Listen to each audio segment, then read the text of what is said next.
Assalamualaikum warahmatullahi wabarakatuh. Perkenalkan nama saya Rodi Hadi Sampratyo, NIM 1824101073 dari Prodi Informasi, kelas Data Mining C.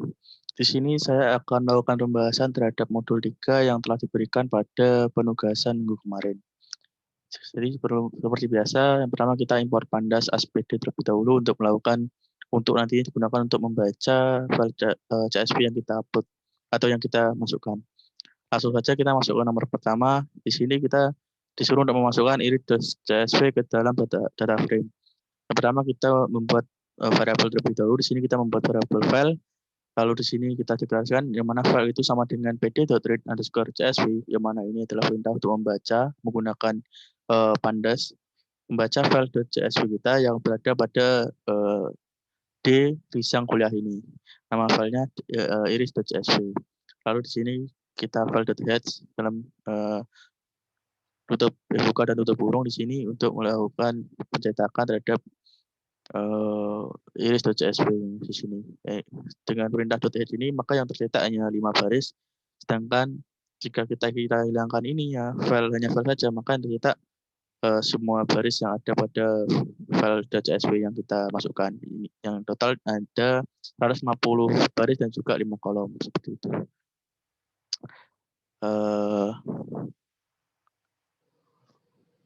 Lanjut ke nomor berikutnya, nomor 2, kita disuruh untuk menormalisasikan setiap atribut iris ke data frame menggunakan normalisasi min-max sehingga setiap nilai atribut memiliki range 0 sampai 1. Dengan caranya yaitu v baru sama dengan v lama min v min garing vmax kurangi vmin. V baru itu bisa diartikan sebagai nilai data di sebuah sel setelah normalisasi, sedangkan V lama itu nilai data asli sebelum normalisasi, Vmax nilai maksimal dari kolom data tersebut, sedangkan Vmin itu nilai minimal dari kolom data tersebut. Langkah pertama yang kita lakukan adalah kita membuat variabel maksimal dan minimal dari setiap kolom yang ada pada file CSV-nya tadi. Di sini kita bikin yang pertama kita bikin variabel maksimal dan juga minimal dari sepaleng. Yang caranya yang pertama kita buat nama variabelnya terlebih dahulu, lalu sama dengan file. Jadi ini variabel file yang kita buat di nomor 1 tadi. Dalam kurung sepaleng, nama kolomnya .max. Jadi ini untuk mencari nilai maksimal dari kolom sepaleng. Lalunya kita mencari nilai minimal dari kolom sepaleng. Yang caranya hampir sama, cuman bedanya di sini kita membedakannya dengan cara .min ini untuk mencari nilai minimalnya. Begitupun juga dengan tiga kolom lainnya kita mencari nilai maksimal dan juga minimalnya juga seperti itu. Lalu di sini kita masuk ke dalam for-nya. Di sini ada for a in file.index. Ini kita melakukan normalisasi pada setiap kolom. Yang pertama ini kita file.logs dalam kurung a, sepalength. Ini adalah v barunya. Itu sama dengan v lama file.logs dalam kurung a, sepalength kurangi v min, yaitu sini karena sepalength maka yang digunakan adalah SL min-nya ini yang sudah kita buat tadi, garis miring SL max ini yang kita sudah buat juga tadi kurangi SL min. Nah, selanjutnya juga bersama di sini kita menormalisasikan juga petal length, sepal width dan juga petal width-nya, lalu kita cetak menggunakan file.head, maka hasilnya seperti ini. Ini yang dicetak ada 5 baris, yang mana dari 5 baris ini data-data yang ada di dalamnya di kolom sepal length, sepal width, petal length dan petal width nilainya itu berada di antara 0 sampai 1 saja, tidak ada yang lebih dan tidak ada yang kurang. Selanjutnya masuk nomor 3, kita disuruh untuk mencari centroid dari data yang telah dinormalisasi. Centroid dihitung dari rata-rata seluruh data suatu kolom. Nah, di sini kita disuruh mencari centroid atau data dari seluruh data yang ada di kolom. Yang pertama, kita membuat variabel-variabel dari setiap kolom yang ada. Jadi kita buat 4 variabel. Lalu yang pertama misalkan kita bikin sl.min, ini variabel rata-rata dari sepalength. Sama dengan file, jadi variabel file tadi dari kolom sepalength.min. Ini min ini digunakan untuk mencari rata-rata dari sebuah kolom. Jadi ini saya mencari rata-rata dari kolom sepalength. Begitupun dengan 3 kolom lainnya juga sama, caranya seperti itu menggunakan .min. Lalu kita print ke keempat-empatnya variabel yang sudah kita buat. Lalu ketika di run, maka hasilnya seperti ini. Nah, ini sudah ketemu rata-rata dari kolom sepalength, petal length sesuai urutannya ya, sepal width dan juga petal width gitu. Langsung kita masuk ke nomor 4. Masukkan iris testing.csv ke data frame, normalisasikan iris testing.csv menggunakan frame dan frame pada data 1. Ini hampir mirip dengan file soal nomor 1 dan juga nomor 2 yang mana kita suruh memasukkan file CSV ke data frame dan juga menormalisasikannya.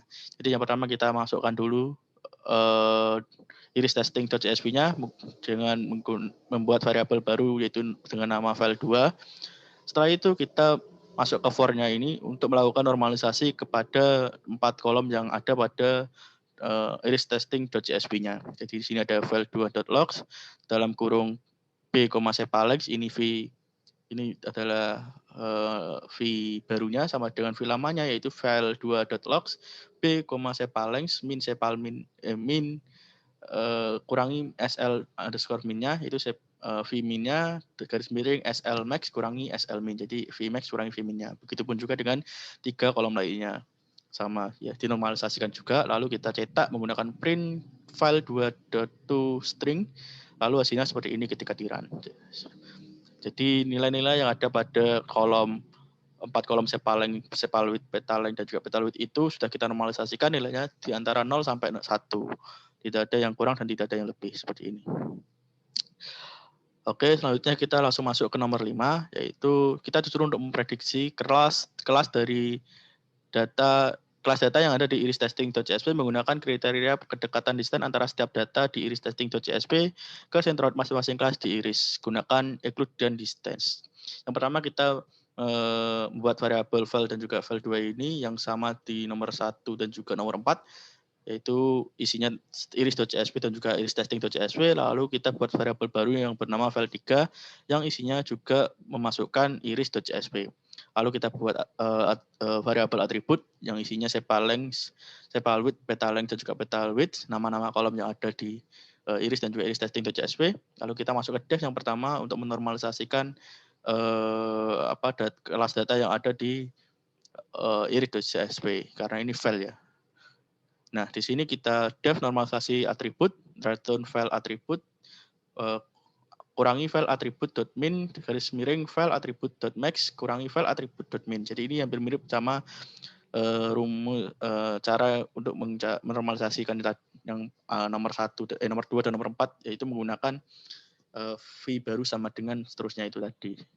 Lalu kita selanjutnya kita masuk ke sini, kita mendeklarasikan bahwa di sini kolom sepaleng yang ada di variable file ini sama dengan normalisasi sepaleng itu dari sepaleng. Jadi setiap kolom yang ada di variable file ini itu sama dengan normalisasinya. Di sini ada normalisasi sepalength, sepalwidth, petalength, dan juga petalwidth. Lalu kita masuk ke def normalisasi yang kedua. Di sini def normalisasi atribut, return file 2. Jadi ini file yang kedua. Ganti yang file kedua, kurangi file 3 atribut.min, garis miring file 3 atribut.max, kurangi file 3 atribut.min. Di sini kita juga sama, file 2, nama kolom sama dengan normalisasi nama kolomnya. Jadi di sini kita file 2, sepalength sama dengan normalisasi dari sepalength. Begitu juga dengan 3 nama kolom lainnya. Lanjut kita masuk ke def excludian-nya, yaitu dengan cara def excludian data text data frame -2 x yang berisi nama variety-nya yaitu Stausa, Versicolor, dan Virginica. Lalu di sini B isinya kosong, lalu hasil sama dengan none. Jadi di sini kita masuk ke perulangannya yaitu for i in x, di mana kelas sama dengan file dalam kurung variety. Di sini ini variety itu nama Stausa, Versicolor, dan Virginica-nya ini sama dengan i perulangannya. Di sini centroid sama dengan kelas min. Jadi centroid ini merupakan rata-rata dari kelas di sini karena menggunakan .min. Lalu test sama dengan data frame log data text 0.24. Jadi di sini baris yang diambil dalam perulangan ini hanya baris 0 sampai baris 3 saja. Selanjutnya kita variabel a ini diperoleh dari sama dengan centroid 0 kurangi test 0 dan seterusnya ini sampai b.append a. Lalu kita masuk ke if yang pertama di sini if min b sama dengan b0, maka hasilnya itu sama dengan Stausa. Jadi selanjutnya langkah selanjutnya adalah mencetak Stausa true seperti itu. Nah, jika min b sama dengan bukan sama dengan B0, maka masuk ke L yang pertama yaitu min B jika min B sama dengan B1, maka hasilnya adalah versi color. Lalu mencetak versi color true. Jika min B bukan sama dengan B0 maupun B1, maka masuk ke else yang hasilnya yaitu adalah Virginica. Lalu mencetak print Virginica true. Lalu return hasil, tem sama dengan data kosong, file for i in file 2.index, .2 tem append, kemudian i, file 2. Seperti itu. Lalu ketika di run, hasilnya seperti ini. Muncul nama-nama variety, muncul nama-nama print yang ini sesuai dengan perulangannya. Stosa true, versi color true, dan juga Virginica true. Seperti itu. Selanjutnya nomor 6, kita disuruh untuk menghitung berapa persen klasifikasi yang benar, akurasi yang benar saat memprediksi kelas. Di sini ada dua macam ya, jadi kita bikin true dan juga false-nya yang isinya sama dengan 0. Jadi nomor 6 ini digunakan untuk menghitung akurasi klasifikasi yang kita lakukan pada nomor 5 sebelumnya tadi. Lalu kita ini masuk Y sama dengan file 2 dalam kurung variety, nama-nama seperti Stosa, Virginica, dan juga versi color tadi sama dengan temp.